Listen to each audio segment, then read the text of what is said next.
And there we Hey, go. Hey, Mikey. welcome to You Sucks, the weekly bazaar. Thank you very much for joining us again this week. Last week was such a great show. And I'm your host, Alex Whiteley. Let's look this way, and you are? And I am Shane Chebsey. Yeah, we are. And I haven't got my shades on. They're in the no car. I sunglasses. forgot. So they're getting the full fucking eyes today. Oh, sorry Getting about the that, eyes, guys. Getting the eyes. Obviously, we're missing one of our team today, our Lucy Orchard, the amazing Lucy Orchard. She's doing a gig tonight. She's actually gigging, which is great for her, but sad for us because we're all by ourselves. But it's okay because the dicks rule the roost today. Oh, did I say that right? Good choice of words, Alex. There, great. Yes, absolutely. Thank you very much for joining us this week. We've got some news stories to bring to you. But first of all, let's have a bit of a chat. How you been, man? You been okay? Yeah, not too bad. I've had some health issues lately, and I had some good news in the last couple of days, which sort of has given me a new lease on life, you could say. So yeah, I'm in a very good spirits at the moment. That's all I'll say. Good. I'm glad because we're all meeting up for drinks on the 26th. We're going to be going to Shrewsbury. There's 6 of us going. But obviously, you're looking after your health, and you're like, nah, it's a bit early yet with the pubs and stuff, which I absolutely respect. Because I've driven past the Shrewsbury Hotel. And there's just been people surrounding it, just a moat of people. Swarms. Swarms. And I've done the old, oh my God, look at them. Look at them. That'll be me next week. The hypocrite I am. Yeah, it's different because it's us. I mean, but if you do look at them, they are on their tables in their groups of 6. So I mean, it just looks bad when you drive past. It's quite well organised there, actually. Because I did go for a sneaky drink there a couple of weeks ago with some friends. It was really quiet when I went, and we sat outside. So the nearest other person was like, I don't know, 5 or 6 meters away. So it was really, I felt very comfortable because it was outdoors. Didn't have to go into the actual pub. But it was actually really good. They brought the drinks out to us. It was very well controlled. You had to register. So I felt very safe, actually. Whereas some of the other pubs, they're very small, and I just wouldn't set foot in them, because there's nowhere to go. If we can't play dominoes in a socially distanced manner, I ain't doing it. I'm sorry. I mean, and a bit of a tip for you guys that are going out soon, maybe at the weekend, with your groups that are a bit larger than 7. If you wear a play jacket, carry a shotgun on your shoulder, and have a flat cap, you're absolutely fine. Just tell them you're going grouse shooting. They will leave you alone. They will absolutely leave you alone because apparently that's fine. Today I'm indulging a bit of beer. I'm drinking a bit of this. And a bit of that. Oh, very good, very good. I bought these beers just for that joke, and it's not very good beer. Isn't it good? Is that Wye Valley beer? Is that Wye Valley? Team Valley. Oh right. So I just got a glance. I thought because usually Wye Valley beer is really good. It's not too bad. It's a bit dry, but it's fine. It's fine. But anyway, we got some news to talk about this week. We've got 6 stories to bring to you.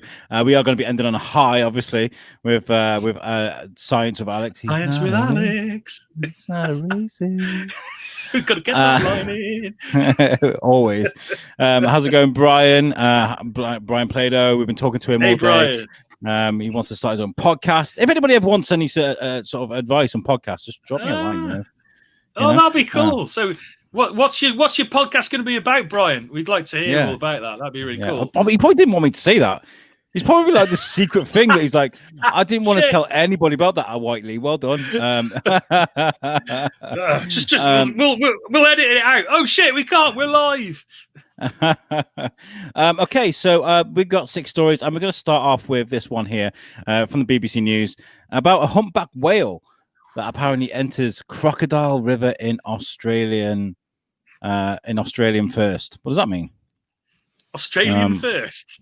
That's what it says. Is that a misprint? I don't know. Is that what it That's the actually BBC. says? Yeah, That's look the at the BBC. thing. Oh, well, what do you know? Oh, yeah. Oh, in Yeah. Australia, it's a headline, isn't it? So in Australian first, as in it's the first time it's the first time it's happened. Hey, Yeah. we got to the bottom of that. Yeah. Yeah. Cool. While I'm reading this, Shane, just keep an eye on those comments for me. Okay. Will do, so will do. Australian officials say that they will try to guide the humpback whale out of crocodile-infested water. How do you do that? This way, please, sir. This way, please. Get a sheepdog. This way, please. Yeah, get a Come sheepdog. by, come by. A crocodile-infested water river in the Northern Territory after it got lost and ended up 30 kilometers, 18.5 miles inland. The whale and others were on an annual sea migration when some of them took a wrong turn. You don't fucking believe that, do you? Experts believe. By the way, last week, Rich Carter, who's a friend of mine who moved to Australia, said our Australian hashtag New Zealand accents were hilarious, which I don't think is a good thing. I saw that comment, yeah. Yeah, thanks for that, Rich. In the first known instance of a whale being found in crocodile territory so far inland in Australia, given its estimated 16 meters length, the humpback is considered unlikely to be disturbed from the crocodiles. But what risk could escalate if the whale were to become stranded on the shallow shores? Officials said Monday. Like, can you imagine that?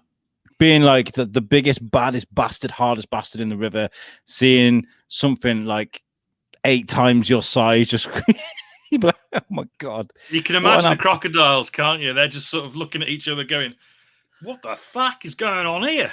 Oh, Stu, man! Let me see the size of that fucker. He's fucking enormous. Mate, are you body shaming? Don't do that, mate.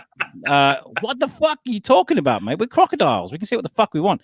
We're the biggest, baddest motherfuckers here. Not anymore. Not anymore. You're not. Is that better? Was that better? I think that was all right. Either that, or they're just going, "Oh, great stuff, Bruce. We're going to be eating a big meal tonight because that is one big meal." Yeah, can you imagine all the crocodiles just kind of like lying belly up in the river, just kind of like, oh, that was amazing. All these well-fed crocs lying in the river. Where's that whale gone? Where's the whale? Did you eat all that fucking whale, you pig? Anyway, the whales were spotted last week in the East Alligator River by people boating in Kakadu National Park, Australia's biggest national park and a World Heritage listed site. The sight of the animals swimming along the muddy bends of the river so far from open water, well, has amazed locals. Open water, that is water. I've gone American now. Open water. In something that's never been recorded before. Oh, I've got to do an accent now. In something that's never been recorded before, not just in Northern Territory, but in Australia. I'm butchering this already. I know this. I'm sorry. It's really, really unusual, said Caroline Palmer, in the same sort of tempo as me as well. So whales are they live in salt water, don't they? Yeah, they do indeed. Yes. So how's it survived? Miss Palmer told the Australian Broadcasting Corporation that experts weren't sure why these whales took a wrong turn. Well, it's water. Water's water, right? It's just like just keep swimming. Just anyway. It is thought that they had been heading out to Antarctica, but mistakenly entered an estuary, which took them further upstream into the river system. That's weird. That is weird. I mean, for them to do that, it's like I say, it's never ever happened before, has it? I mean, sometimes whales, well, usually like smaller whales, usually do get caught out in estuaries, and you see it a lot. You know, dolphins and small whales. But for this part of Australia, as it says, it's never happened before, and it's a bit of a mystery actually as to what made them decide to go out that way. Maybe they're just not very bright. I don't know. And as well, if you compared swimming in the sea compared to swimming in the river, there's a big difference because I think the salt water is kind of gives you buoyancy. Yeah, it gives me a bit more buoyancy. Salt gives you buoyancy because it's like the Dead Sea is the saltiest body of water, isn't it? Natural body of water, and you can just lie on the Dead Sea and you just float. because it's so salty. So you can imagine this whale just get into the river and be like, "Whoa, whoa, yeah. What's going on here, man? Whoa. It's suddenly getting really hard." So what are the officials doing to clear a path to the ocean? Boats have been banned along the part of the river. Oh, fucking hell, man! I can't go out of my boat. It had been hoped the whale would leave on its own. Like, I'll just leave. Ignore him. He'll go once we realise he's not getting attention. But it has remained around the deepest section of the river, around 20 kilometers from the sea. Miss Palmer said officials were considering several options to draw it out, such as using a noisy sound from nearby boats. Oh, okay, try and scare it, or recordings of a humpback whale calls. It's tricky on every level, but everyone is trying to move forward. This is the most positive way we can think. So, yeah, if you live in that part of Australia, I guess the waters are dangerous because there's crocodiles. So don't be taping like whale fins to your back and I mean, the risky part about doing the whole humpback whale calls to them is that they don't know humpback whaleese, do they? So they could be saying something like, "Turn around, go back in the river" in whale language, or "fuck off." They don't know what they're saying. They could be saying absolutely anything. It could totally backfire. I mean, how are they going to get him out? How are we going to get him back to the sea? Come on, they need to do that, man. Yeah, we need some smart ass to come up with smart ideas. Apparently, that was a good Welsh accent. Thank you, Hugh. Oh God. And Ryan Williams says instead of omnisexual, the whale is omniswim. Oh dear. Oh dear.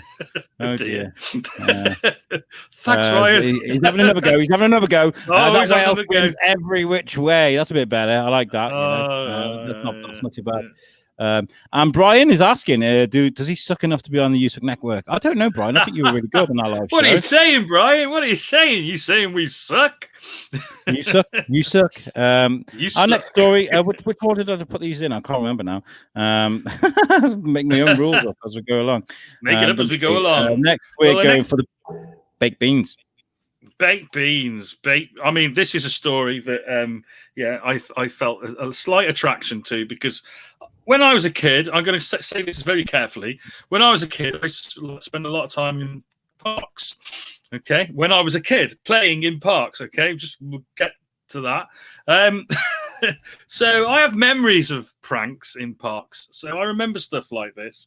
So a bizarre and mysterious incident has taken place at a play park in Swanwick, Hampshire. Someone has covered all of the playground equipment with baked beans. As far as weird food stories go, this is right up there with Morrison's trying to flog off bags full of wet eggs for £1 in its meal deal aisle. Okay, that's very strange. Thanks, Morrison's. So the people who discovered this crime, is it a crime? What would the offence be? Found that baked beans had been smeared all over the seats of swings as well as the roundabout. To be fair, it might not be illegal, but it's pretty mean. After all, this means that none of the children who might wish to use the park can get on any of the play equipment without getting covered in tomato sauce. Okay. Obviously, these people who wrote this story did not live in the 80s, because in the 80s, when you were a kid playing in a park, you had to contend with dog shit on your seats. Okay, every now and again, some kid would smear dog shit. Baked beans. That's fucking nothing, man. Kids are just gonna go, "Oh, baked beans. What the fuck, man? Just wipe them off. It's fucking harmless. Be thankful it's not dog shit or vomit." From the pissed up guy who spent the night in the park.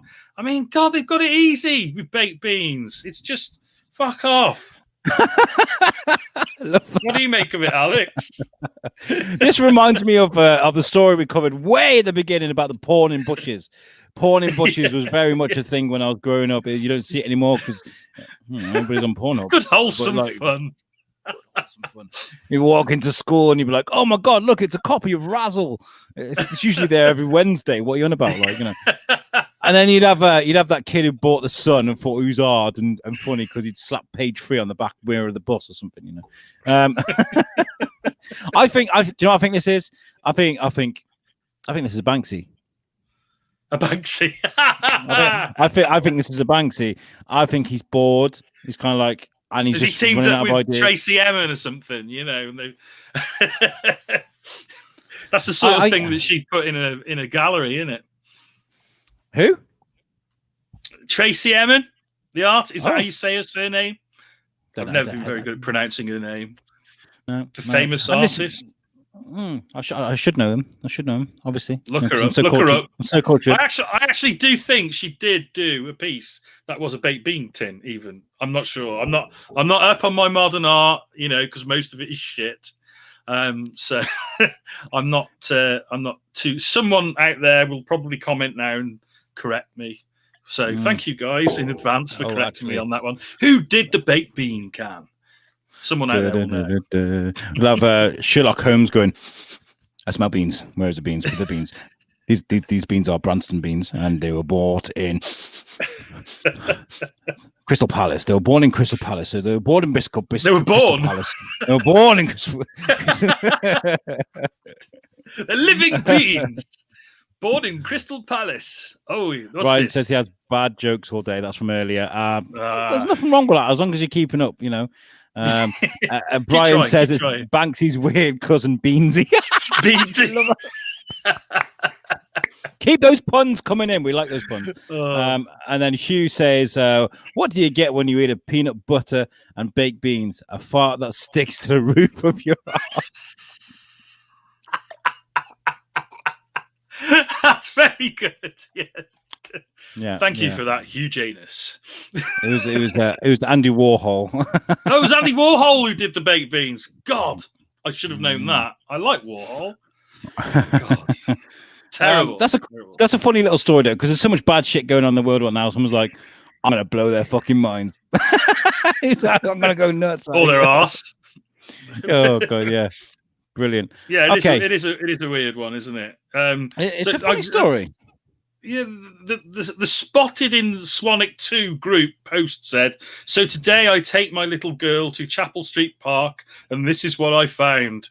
Baked beans on the swings, the kids roundabout, and on the basketball area. I don't understand. Fuck it. I've got no time for this, man. Fucking, it's not dog shit. Be grateful. But is this not the world? Is this not the world we're living in right now, where the media is kind of like, "Yo, some really mundane shit's going on over there, guys. Like, look, you need to look." Yeah, definitely. It's a crazy world. Okay, our next story is a little bit more. Yeah, you might want to look away now because this story is a bit fucked up. I need to find that. Is that the right one? What, have you got the story under your table? No, it's my eyes aren't as good as they used to be. An Alaska dentist who apparently extracted a patient's tooth on a hoverboard was sentenced to 12 years in jail. Obviously, I think this. Okay, let's go into this. Because hands up if you're not too fond of the dentist. I mean, I ain't a big fan. Like, you know. I don't mind the dentist. No, I had one bad experience at a dentist. They tried to take a tooth out, and it wasn't coming, you know. And he halfway through, he joked with me, and he said, "Mr. Chebsy, I think I'm gonna have to come. You're gonna have to come back tomorrow." I went, And he goes, just joking, Mr. Chebsy. I was like, "Hey, not funny." But that wasn't too pleasant. That hurt for a long time. But other than that, I've had good experiences at the dentist. I've got really weak teeth, which is why I got like gaps and stuff. I do go to a dentist, and I stay on top of them. But I've had loads of work done. It doesn't, but it's got to a point now. I'm just kind of like, just do it. Just do it. I'll go into my happy place. Just fucking do it. Anyway, back onto this story. This guy ain't touching me. Well, obviously not for the next 12 years at least. It says here this is from CNN, a former dentist who was filmed extracting a patient's tooth while standing on a hoverboard. You remember the hoverboards, the two wheels that people used to rock up and down on? He has been sentenced to 12 years in jail, according to a statement from Alaska Department of Law. Seth Lookhart, 35, was convicted of 47 felony and misdemeanor counts in January, including medical assistance fraud, Sorry, someone's messaging me. I'll tell you what that is in a second.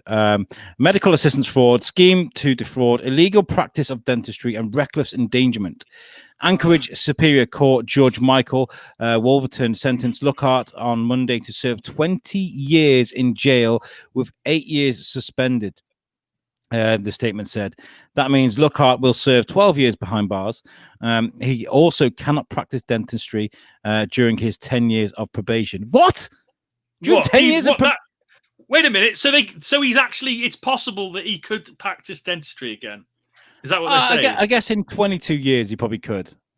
Then he'd be fuck that, man. He's no way. He should be just banned for life. Oh my God.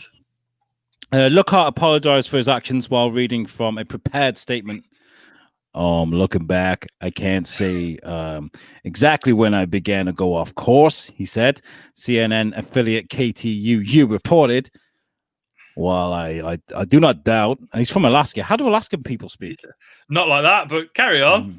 I do not doubt that I was able to render care and alleviate the pain to many people who were in dire need. That's quite good. That's like a gangster.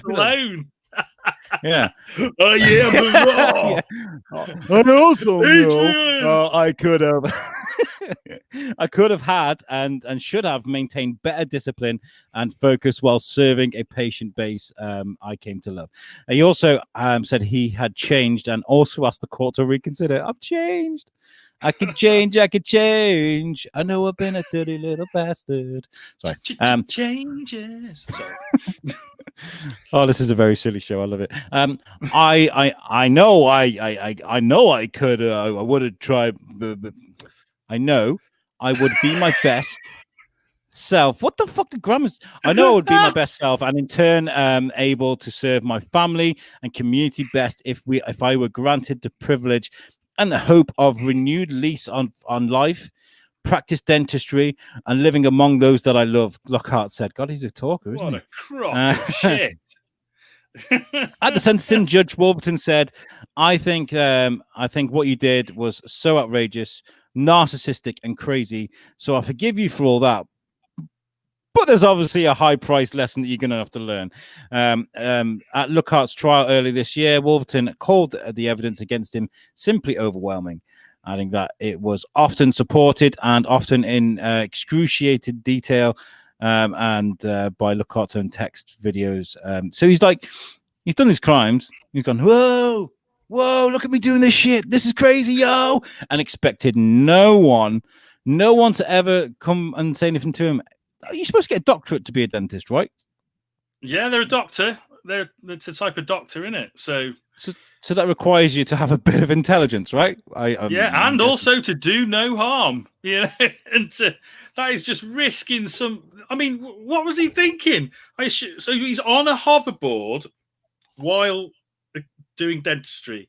I mean, why? I don't get it. What? Why couldn't he just stand on the floor? Why did he have to be on a hoverboard? I mean, does he think he's like some sort of time traveler or something? I don't know. I mean, he didn't murder anybody, but he says here a lawsuit filed in 2017 charged Lockhart with unlawful dental acts, saying his patient care did not meet professional standards. He also billed Medicaid for procedures that were either unnecessary or not properly justified. Can you imagine going to the dentist and he's going, yeah, you need to have loads of shit done, and you didn't have to have it done? What the fuck? That's life in prison in my eyes. His case, I mean, hold on. Like, if you're giving someone unnecessary dental care and you actually hurt them, is that assault? Well, yeah, I would say so. I mean, you're taking somebody's teeth out, for example, then when there's absolutely nothing wrong with their teeth. That's just. Yeah, that's an assault, isn't it? It's a violation of the highest order. I think it's disgusting. It's the equivalent. It's the equivalent of saying there's something wrong with somebody's car when there's nothing wrong with it. All these dodgy mechanics who say, "Oh yeah, you need to take out your carburetor or whatever," and then there's nothing wrong with it. It's just as bad if you love your car.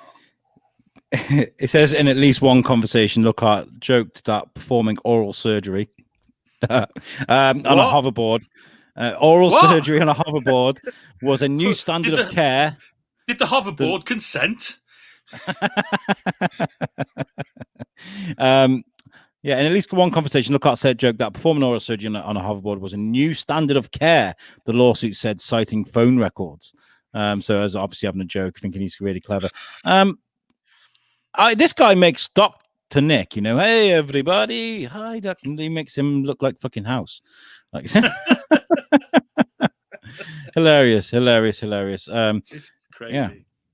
I mean, did he actually hurt some people? Did some people end up being, was there actual damage done to people by what he did? It doesn't say much about that, does it? Just said there were lawsuits, but I think it's more the malpractice than anything. Yeah.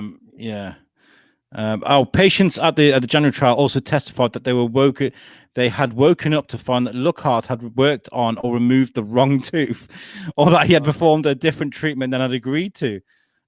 This is not an economic crime, Eric Center, an assisting attorney general with the Department of Law, said at the sentencing. This is not a case where the court is sentencing someone who stole $2 million.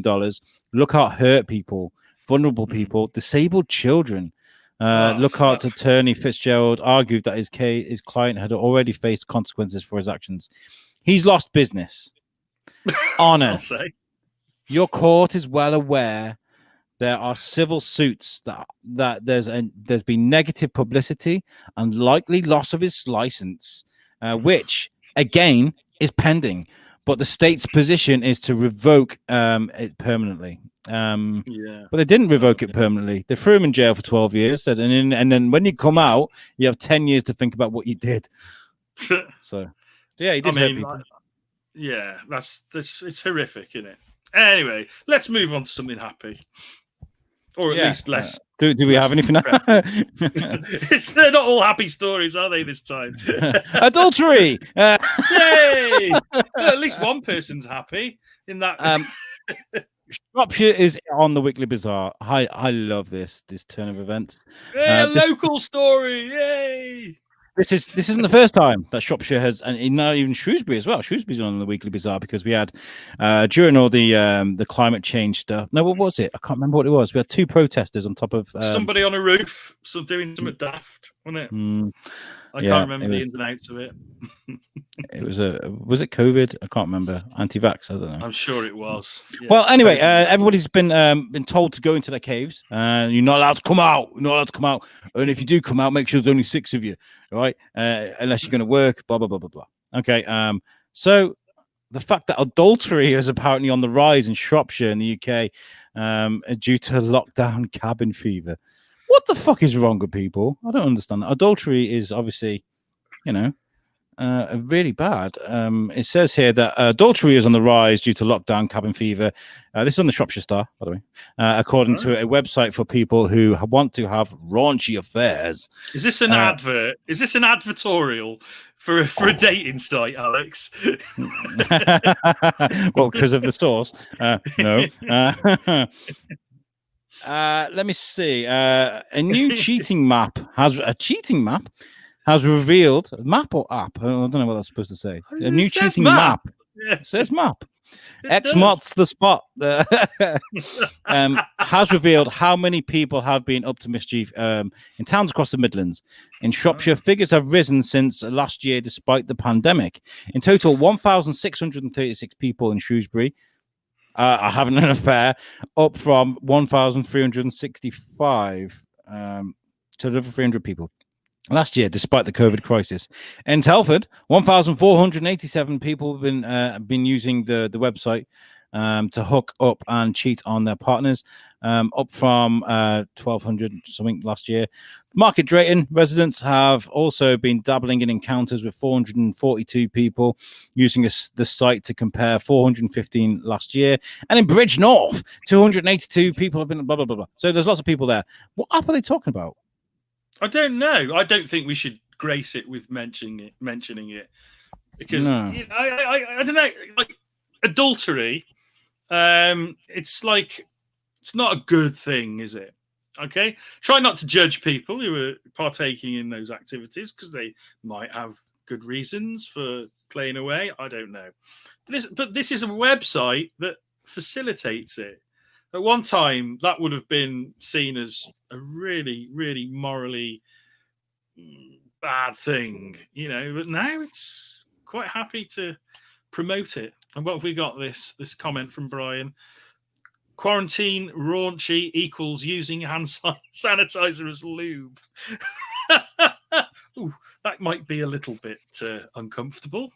But this is the thing, isn't it? We're in a pandemic. We're not supposed to be shaking hands. Never mind, like sharing genital parts and bodily fluid. It's yeah. I mean, I don't blame people for being bored, but there's an app for that. Yeah. Can you use a bad gag as a COVID device?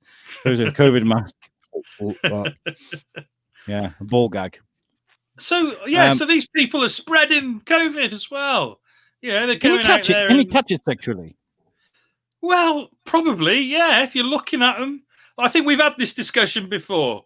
if you're doing it from behind, then maybe not. But yeah, of course you can. It's close contact. You can't get any closer, can you? Also, I want to know. I want to know what the snitches are, because that's quite specific numbers there for affairs. How do they know? How do they know? Does everybody go? Beep, beep, beep, beep. Yep, we've got another one, Paul.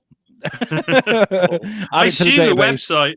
I assume the website is that's what it's set up to do, isn't it? It's yeah. I can't see on the website if there even is adultery's on the rise. A new. It must be cheating app. It must say app, and it's a typo. Because that doesn't make no sense. So? Yeah, possibly. So I don't know what app that is. I bet it's Tinder or something like that. There's a spokeswoman for the site called Jessica Leone, and she said we have seen a big rise in cheating over the last year in Shrewsbury, even in the last 6 months covered by COVID. This is due to lockdown, cabin fever. Increasing numbers of people have become fed up, and their partners are being stuck together at home for most of the year and even denied a summer holiday in many cases. COVID fear. I feel so sorry for him. Yeah. The COVID fear factor largely went at the start of the summer when the pubs reopened and people realized that the virus was only a big health threat if you are elderly or in a high risk group. See, that sort of thing is dangerous, isn't it? They're saying that like it's a statement, this person. It's just, elderly people or those in high risk. We don't know. We still don't really know. That's so irresponsible. And the thing is, I've got to be careful what I say about this, obviously, because I'm part of the press in Shropshire. So I've got to be careful what I say. But at the same time, it sounds to me like somebody's gone, don't worry about it. Don't worry about it. Don't worry about it. His wife goes to grab his phone. He's like, no. You can't look at that. You can't look at that. Does this really excuse? It doesn't excuse going and doing that. I don't think so, because there's a bit of self-service there.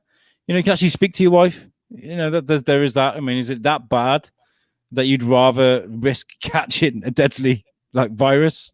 Well, I suppose their relationships have been a bit, under strain anyway. And the COVID is, being forced together for such long periods of time has probably exposed some weakness in some relationships, hasn't it? Especially if they're not, if they're not getting on.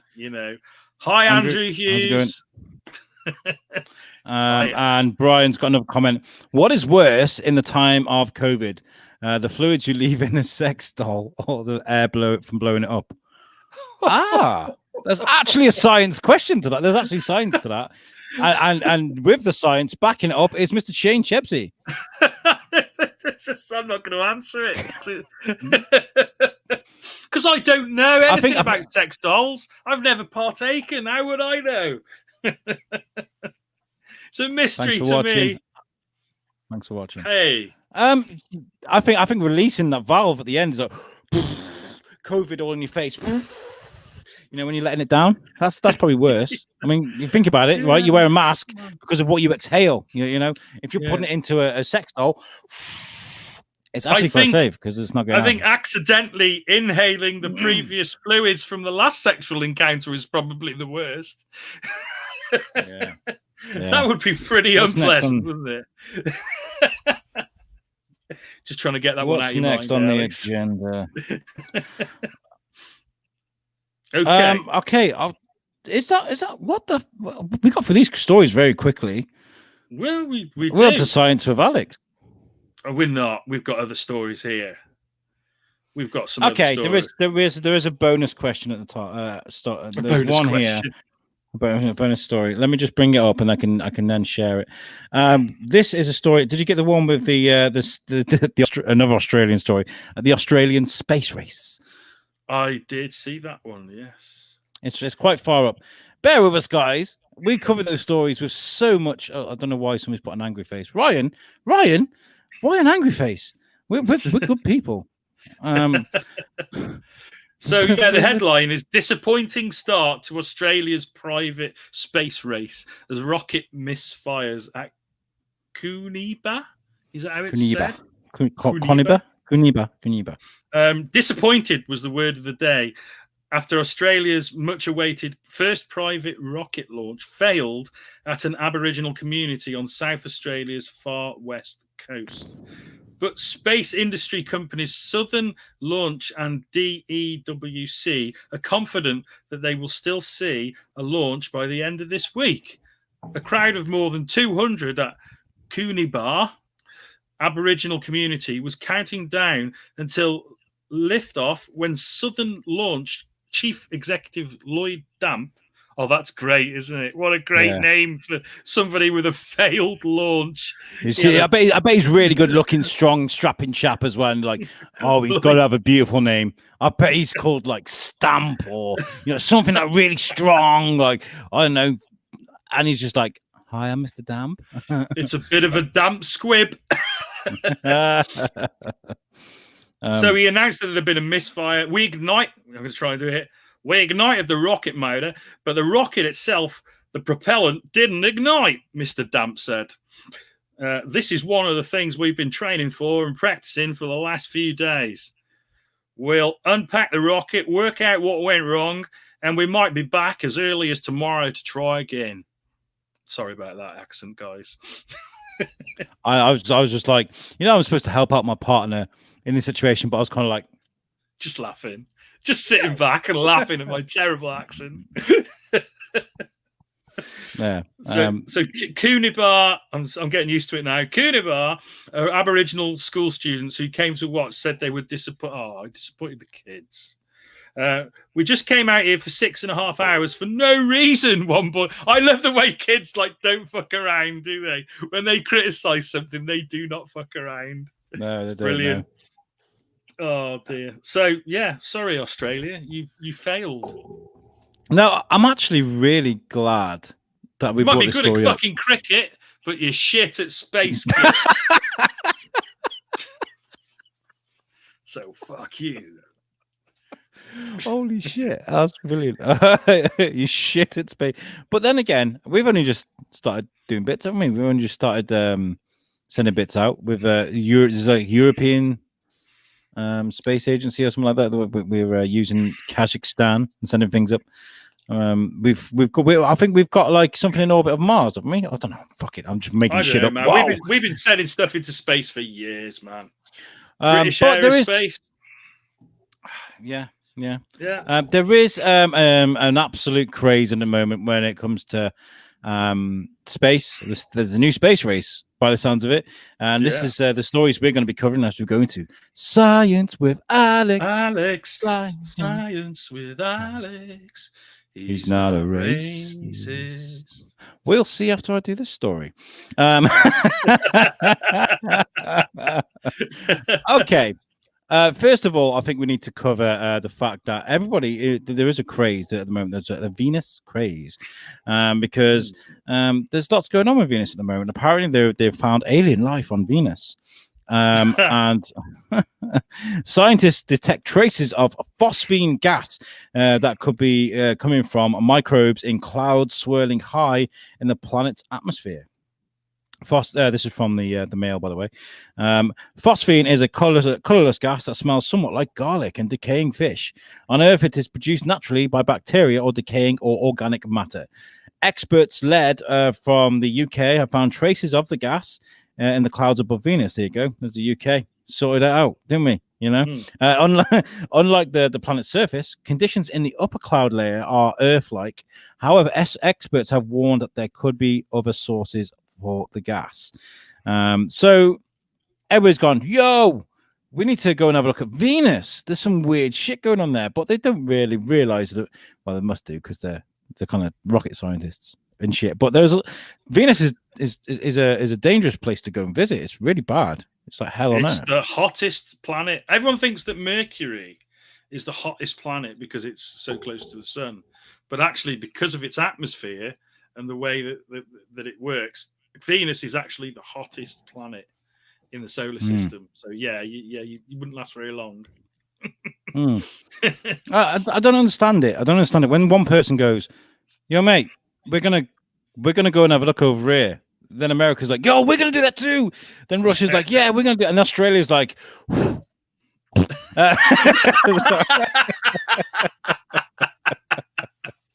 "Sorry, Australia, I love you. We've got lots of listeners in Australia. I do love you guys. You're brilliant." Especially, I used to play Forza Horizon on the Xbox a lot. And I used to be up really late, and I get all the Australians like, "Oh, bloody hell, mate! Oh, you fucking cat!" Like it was so brilliant. It's so good. Anyway, this next story leads on from that story. Hell is in. Oh, where's the thing? This is why we need Lucy. She's so good at this. Yeah, tech savvy Lucy. Yeah. So yeah, the next one is Hell is in space and it belongs to Russia, apparently. Yeah. That's what you were looking for, wasn't it? This is where we're going. There is a Russian accent coming somewhere. Go on. This is your speciality, Alex.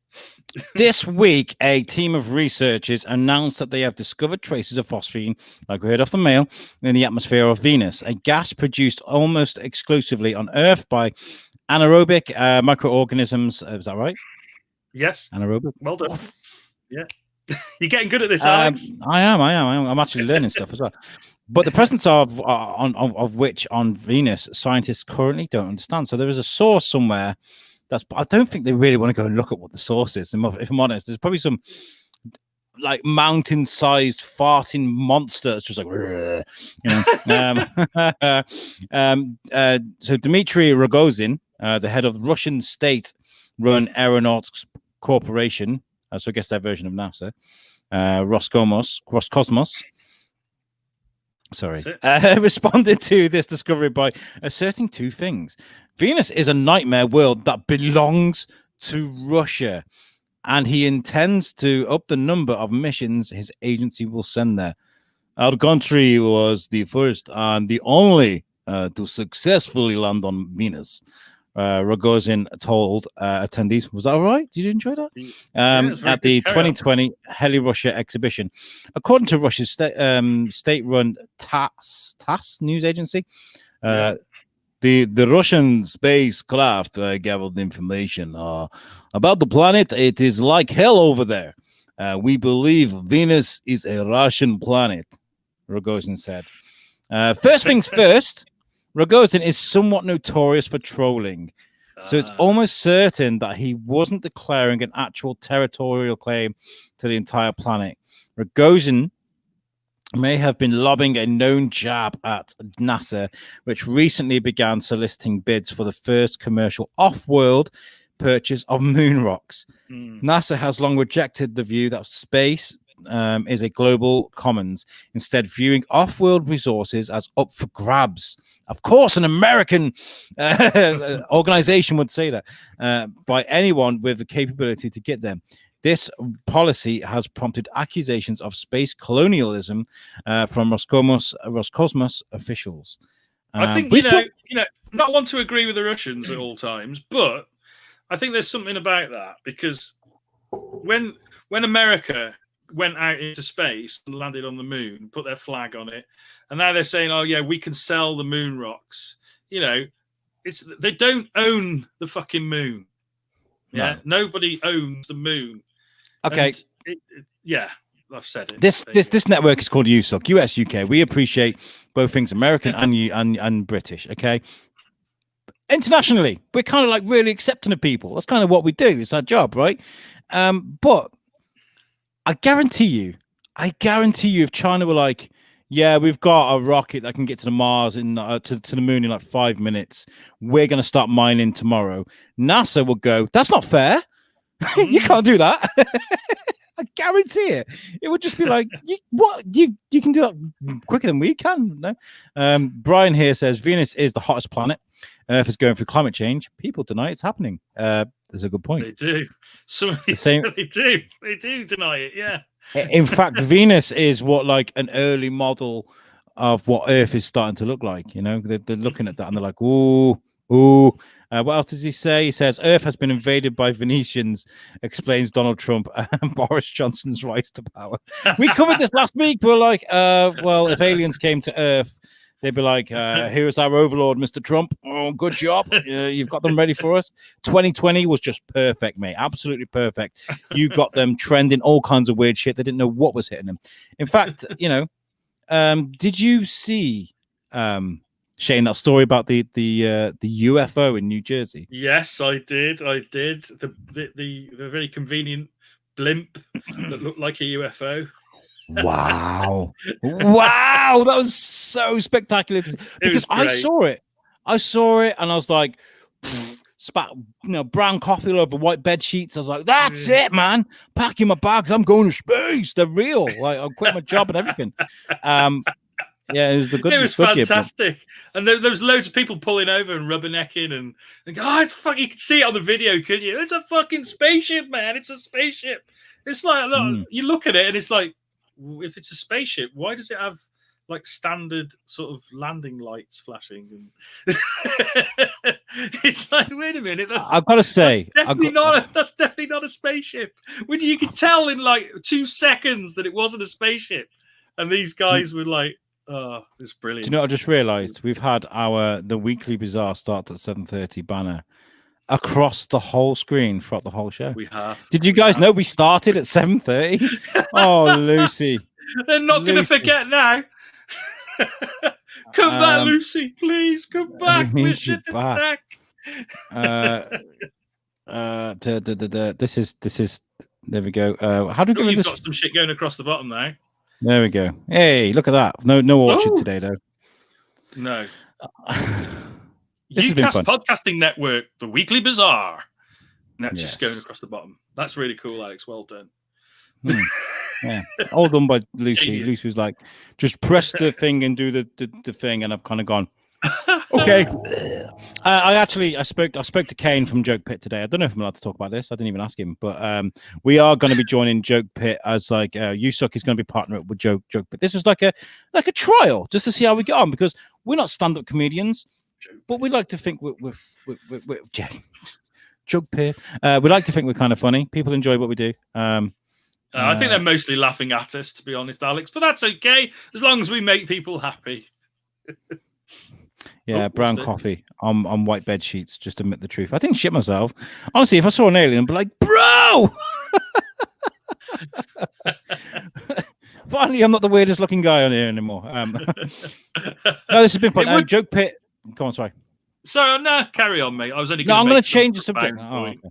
Well, Joke Pit and us we like each other. We're going to try it out for a bit, and so we will be coming to you every week now. The USUC live shows on the Wednesday, which is either 9 o'clock or 11 o'clock, depending on Tom Bruno's work. And we'll be joining you via Joke Pit. And this will be too, because we like it. It's fun. Ryan was like, I enjoy the accents. They're not accents. They're abominations. You know that. Actually, that's really nice from Ryan. Ryan would usually go, dick or something. He's quite colourful. I love that about him. I really like Ryan's beard as well. That's an impressive beard, Ryan. Did you see I shaved my beard off as well? I was trying to grow a beard, and I saw a picture of me at the studio. I took a picture of selfie, me and D.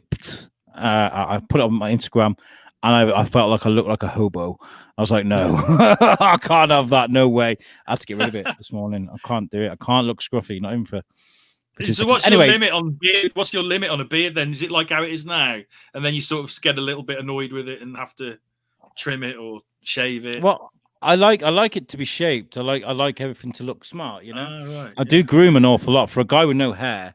I do groom an awful lot. You make up for it on your face. Yeah. Yeah, and like I had this beard, and it was looking badass. I was kind of like, yeah, look at this. You know, when I pull my chin out, I kind of look, God of War. You know, I look like I was going to go some battle some demon. But then it just got like really curly, and it looked awful. So I got rid of it. I can't do it. Mine gets grey bits now. It's like, it I'm patchy, you know. I love my grey bits, but it's really weird. But it shows wisdom. I'm like, yeah. Well, that's all right. I don't mind that. You know. Ryan says I have a ginger beard, but I'm brunette everywhere else. I do mean everywhere. Thanks for that, Ryan. I'm not going to mention anything. Hashtag Jamie Westwood. Ginger. In fact, do you know what? These white bits on my beard, they used to be red hairs because I'm half Irish. So like I used to have like ginger tints to my beard. So I started becoming. I was actually tortoise shell for a bit. So bits of red. I used to tease my old man actually when he was younger. He used to have big sideboards, you know, because it was fashionable in the 70s. Oh yeah. And he still did it in the 80s because there you go. But his sideboards used to be ginger, and I used to really tease him for that. It's like, Dad, why are your sideboards ginger? And I'd pull them, you know. I was only 25. I love that. Ryan's comment now I'm going to leave you with. But first of all, I'm going to just give our guys a shout out. Also, I've got something to show you, a promo as well, actually. I'm going to do that first. Tomorrow night, I've been invited to take part in Squeefest 2020, which starts on Saturday the 19th to Sunday the 20th in the UK. It's 2 p.m. Till 2 p.m. British summertime, and then 9 a.m. to 9 a.m. Eastern if you're at the other side of the world. Starts at Saturday at 11 p.m. to midnight the next day. And we are going to be there. USUK Live, me, Tom, Bruno, and Kenny Aldrich. We're going to be there. We're going to do our thing. I think we're going to take the gauntlet because Ian, who runs it, he's a friend with Gemma Williams. I think I've spoken to him before, but we've never really been fully acquainted. He was like, "Oh yeah, USUK will do it," and yes, we will. We'll be there, raising money for the NHS, the National Health Service. That's really good. It's good. I'm looking forward to it. We're going to take the gauntlet. We're going to run Ian through the gauntlet, which is fun, and we're going to do Would I Lie to You again, which was fun. We had so much fun doing that. 3 stories, and one's true or one's a lie. I don't know. So we'll be doing that to make sure. Yeah, that's good. That is. I like that. It's a good fun little quiz. Is it a quiz? It's not really a quiz, is it? It's just a bit of fun. What do you call that? Bit of fun. Yeah. Bit of fun. Okay, so USUK is a collection of 3 different shows. You can find us at usuk.podbean.com. And we have this show, The Weekly Bazaar, which gets shown to you guys live right now, and then we record it and release it as a podcast. We also have, we usually have Lucy Orchard as well. You see her name right there. We usually have her with us. She's doing a gig today. We also have What's the Difference podcast with myself again, Tom Bruno and Kenny Aldrich. And we get people from all kinds of culture, from the US or the UK. Who we had last time we had one of the biggest realtors on the Western coast. She was honestly, she's a really real big deal when it comes to real estate, things like that. She was amazing to talk. She was amazing to talk to, though. I mean, like, this is the point. This is the point. You can take someone, you can look at them and go, "Oh, estate agent." So, but then you listen to a story and listen to how inspiring she is. I bet she's got a lot of stories as well. That's the sort of job, isn't it, when you come into contact with lots and lots of interesting people. Very naively, I was kind of like, "Yo, what's the biggest deal you've done? You know, who's the first big person you sold to?" She goes, "Kanye West." And I was like, "Whoa, okay." I was like, "Okay, right. That's okay. That's not bad. Okay, he's a bit of a dick, but it's Kanye West." Well, I bet there's some stories there as well. and the week before, the one that's been just released on Monday, Christy Whitman, 2 times New York Times bestseller. Really good podcast. Actually, we've had some really good comments about that. I was worried about that one because it was something different that we're not used to talking about. But it was actually mind-blowing. And then the other show we've got is the soon-to-be-changing superhero bar fight with Jamie Westwood and Tom Stevens. They've had Bowling for Soup on there. They've had TikTok stars. They've had, voice actors. They had Donald Duck. They had Donald Duck on there. They've had some great guests, man. They really have. They knocked it out of the park, man. Absolutely amazing. Amazing folks. I'm loving all the comments and the reactions we're getting. So go to usuck.podbean.com. Just any podcast collector, just type in US, UK, and all of our shows will come up. It couldn't be easier. It couldn't be easier. Shane, tell people about your podcast. Yeah, I do a podcast called The Icecast, and tomorrow's show I'm going to be interviewing Lawrence Campbell. For those of you who don't know Lawrence's work, he's worked on Batman, The Punisher, Judge Dredd, and most famously from the Hellboy universe, BPRD, which was an absolutely amazing run. And his artwork is it's gorgeous. It really is. So we're having a really good chat. That will be available on the Icecast, and that's on Spotify, Podbean, all the places you find podcasts. So come and see us. It's a good one. Yeah. And I'm going to give Lucy's podcast a shout as well, which is The Kitchen Sink and Little World, Big Planet. Little World, Big World. Get it right. Get it right, or she'll pull your balls off. Don't get Lucy's podcast wrong, Alex. You know that is not good for your health. It's called Big World, Little Planet. There you go. Hey, God. I think so. You just made that up, didn't you? Go to Lucy Orchard. No. There's a way to resolve this. Go to Lucy Orchard Comedy on Facebook. All of the things she's doing there is available to see. She's worth checking out. She's funny, She's actually great. Really funny. Yeah, she makes this show fucking great, honestly. We can't wait to get you back, Lucy. We can't wait. Here we go. If Discount Jason Statham was God of War. There we go. That's a comment about me growing my beard. Discount Jason Statham. I can't remember who called me that, but that was something that I got called a long time ago, and I love it. I fucking love it, mate. Hey, I'm going to get out of here. All right? I'm going to get the fuck out of here. You guys have been fantastic. Usuck.podbean.com. Be great to yourself. And don't forget, there's an app for that, just not the one that we mentioned earlier. Peace out.